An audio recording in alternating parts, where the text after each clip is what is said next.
It began quietly, without warning, like a whisper spreading through the city's narrow alleys.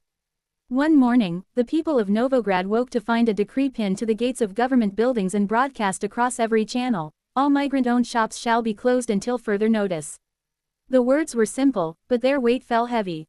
Migrant merchants from Baku had long been a vital part of the city's life: bakeries filled with sweet saffron bread, corner shops that stayed open late when no one else would, markets where spices and stories mixed in equal measure. For years, locals and migrants alike had learned to coexist in this fragile balance. Now, with the stroke of a pen, that balance was shattered. Elena Markovich, a schoolteacher, stood outside her usual grocery store, staring at the locked metal shutter. She had known the owner, Rashad, for more than a decade. He had slipped candies into her students' hands, trusted her with credit when times were tough. Now his shop was sealed with a red government stamp. Elena's stomach tightened, not just from the absence of food, but from the absence of trust. "This is only the beginning," Rashad muttered as he stood nearby, clutching a folded paper notice. His voice carried the weight of both fear and defiance. "They want to erase us from the city." The news spread fast. Some whispered that the closures were meant to protect the economy, others claimed it was punishment for rising unrest.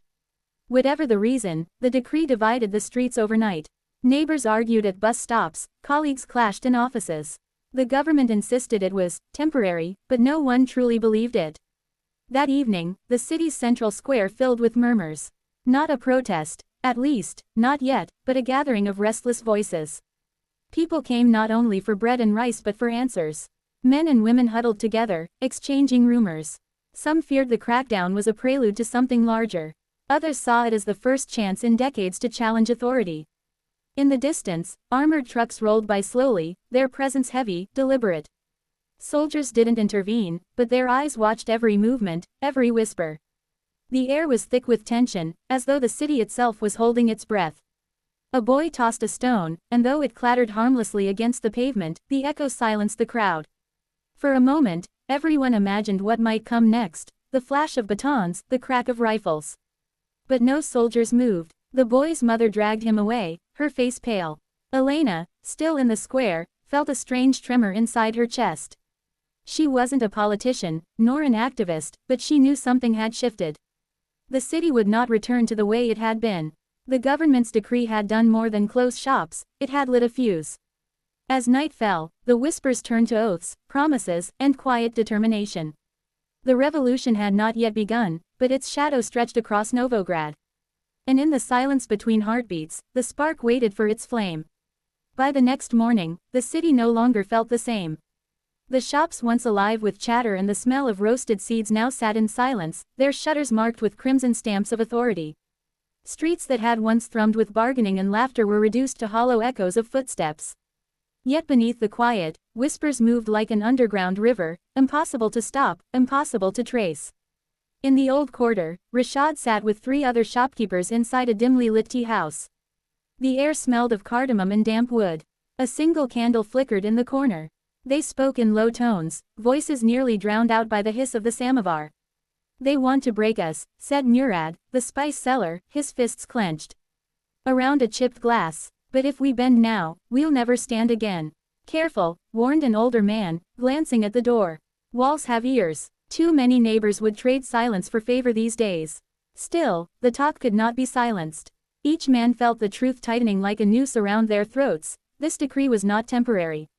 It was the first strike in a war against their presence. And war, whether fought with words or stones, never stayed contained for long. Across town, Elena found herself pulled into the currents of rumor at the teachers' lounge. Some colleagues whispered that the government's move was meant to protect true citizens, others muttered that the closures were only the beginning, that arrests would follow. One young teacher, trembling with excitement, declared, "This is the chance we've been waiting for. People are angry, they'll rise." Elena said nothing, but deep down, she felt the tide swelling. Anger, once isolated, was linking hand to hand, voice to voice. As dusk fell, the whispers grew louder. Families gathered in courtyards, students huddled in dormitories, workers sat shoulder to shoulder on crowded trams. Everyone had a version of the story, and every version carried more fire than the last. Some said protests would begin tomorrow. Others claimed secret leaders had already formed a council in the shadows. On the city's main boulevard, a group of young men chalked words on the pavement: "We are still here." They worked quickly, hearts pounding, ducking each time headlights flashed across the street. By dawn, the message had spread, scrawled on walls, etched onto benches, painted across abandoned billboards. The first true spark came on a gray Saturday morning. The square of Novograd was already crowded before the sun climbed above the rooftops. Families stood shoulder to shoulder, students clutched handmade signs, and shopkeepers carried locked boxes filled with receipts and photographs, symbols of the lives the government had tried to erase. At first, the gathering was peaceful. People spoke in hushed tones, voices carrying both grief and defiance. Elena had come, too, though she had promised herself she would only observe. She clutched her coat tight against the cold, her eyes searching for familiar faces. Somewhere in the crowd she spotted Rashad, standing tall with his arms folded, his face set like stone. The air was heavy with anticipation, as if everyone knew that today would not end quietly. A single chant began, low, trembling, but unbroken.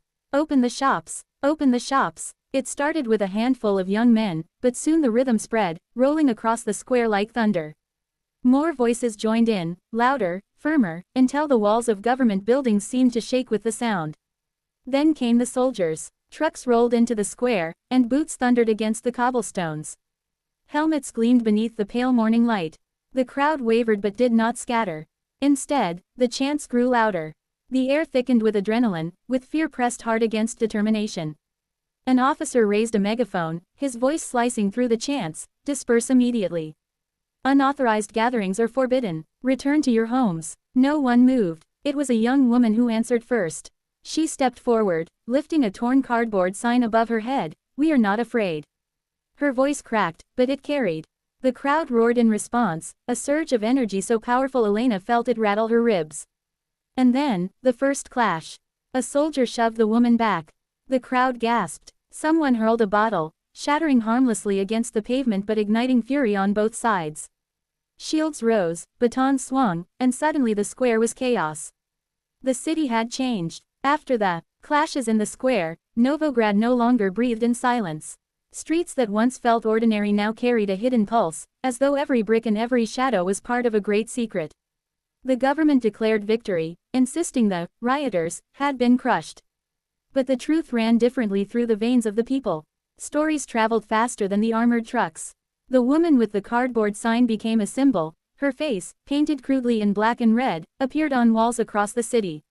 The chant, "We are not afraid," was whispered in alleys, sung in stairwells, scratched into the wood of school desks. Rashad and the other shopkeepers had gone underground, not out of fear but strategy. They met in abandoned warehouses and candlelit basements, never in the same place twice. Maps were unrolled, supplies catalogued, routes plotted. The migrant merchants, once dismissed as outsiders, now became the lifeblood of a growing resistance. They had networks, knowledge of backstreets, and, most of all, reasons to fight. Elena found herself pulled deeper into this hidden world. At first, she resisted. She told herself she was just a teacher, someone who should remain on the sidelines. But after witnessing the brutality in the square, something inside her had cracked. One evening, she entered a cellar beneath an old bookshop, where she was greeted by faces both familiar and new. A boy from her class. A nurse from the local clinic. Rashad, sitting at the center, his voice calm but resolute. "We can't face them in the open again," Rashad said. "Not yet, but we can weaken them. Make them bleed in 100 small ways." Plans took shape. Flyers were printed in secret, hidden beneath loaves of bread and stacks of textbooks. Messages passed through coded phrases scrawled on chalkboards or tucked inside library books. Students carried supplies across the city, blending into the crowd. Shopkeepers smuggled food, medicine, and, when they could get it, tools that could serve as weapons. The resistance was not just about fighting. It was about survival, about showing that the people could stand together in defiance. Every act, no matter how small, became a declaration: "We are still here." The government tightened its grip. Checkpoints multiplied, and curfews grew harsher. Plainclothes officers prowled markets, ears hungry for whispers.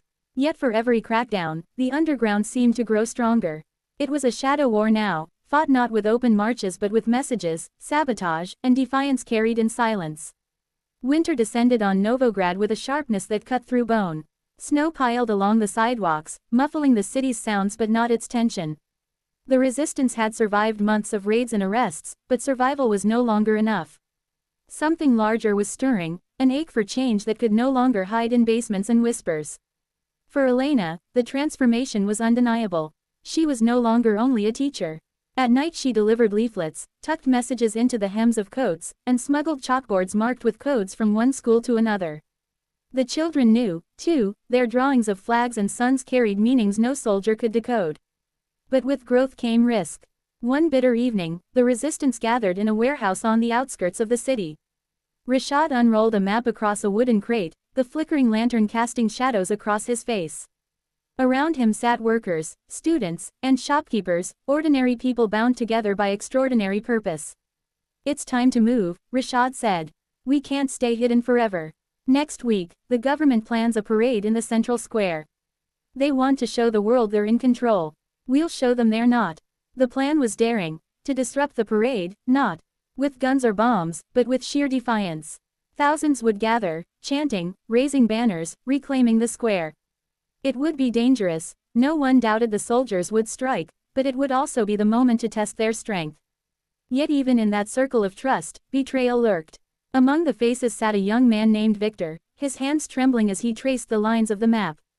He had joined weeks earlier, claiming his brother had been beaten by soldiers. He listened more than he spoke, but his eyes always lingered a little too long on details. When he left the warehouse that night, his footsteps were quick, urgent. By dawn, the government knew everything. The raid came swift and merciless.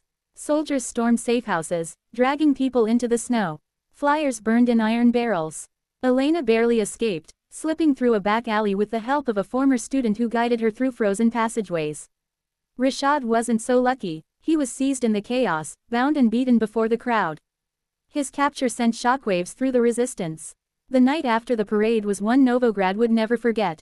Fires smoldered in the streets, their smoke curling into the frozen air. Broken glass glittered across the boulevards like shards of stars fallen to earth. The government claimed victory on every channel, declaring the insurrection defeated, but the truth was written in the faces of the people. Something had shifted forever. Elena wandered home through the ruins of the square, her body aching from tear gas and exhaustion. Yet inside her chest, beneath the coughs and shivers, burned a strange warmth. For the first time, she had seen fear in the eyes of the soldiers. For the first time, the people had refused to kneel. Rashad remained a prisoner, his fate uncertain. But even in chains, he had become larger than himself. His name was painted on every wall, whispered in every alley, scrawled across notebooks in classrooms. He was no longer just a shopkeeper, he was the beating heart of the revolution. In the days that followed, Novograd split into two cities. One was patrolled by soldiers, armored vehicles at every corner, curfews announced by loudspeakers. The other lived in shadows, an underground of neighbors who fed one another, who passed messages and smuggled medicine, who carried the spirit of resistance like a flame cupped in their hands. Elena became one of its messengers. Each evening, she moved through the dark with chalk and scraps of paper, scrawling words on walls that gave courage to the weary. "We are not afraid. Rashad lives. The dawn is near." The government painted over them by morning, but by nightfall they returned, brighter and bolder. The world beyond Novograd began to notice. Rumors spread across borders, carried by journalists and traders who slipped through with stories of the uprising. The government tried to silence them, but truth was harder to contain than fire. Every attempt at control only deepened the cracks in its armor. One evening, Elena stood on her balcony as snow fell quietly over the city. In the distance, she saw candlelight flickering in dozens of windows, tiny flames against the darkness. It was a silent protest, impossible to punish, yet undeniable in its power. Each candle was a vow, each light a reminder, they had not been broken. The revolution was no longer just in the streets. It was in kitchens and schools, in whispered prayers and hidden songs, in the courage that refused to die. Elena closed her eyes and felt it, hope, fragile yet unyielding, rising like the first pale light of dawn. The road ahead would be long and brutal. More arrests would come, more blood would be spilled. But the people had seen themselves, had glimpsed their strength. And once seen, it could never be unseen. Some revolutions are won with armies, others with ideas. In Novograd, it began with a decree meant to silence. Instead, it gave birth to a voice too vast to contain. And so the city waited, not in silence, but in defiance, ready for the day when the dawn would finally break.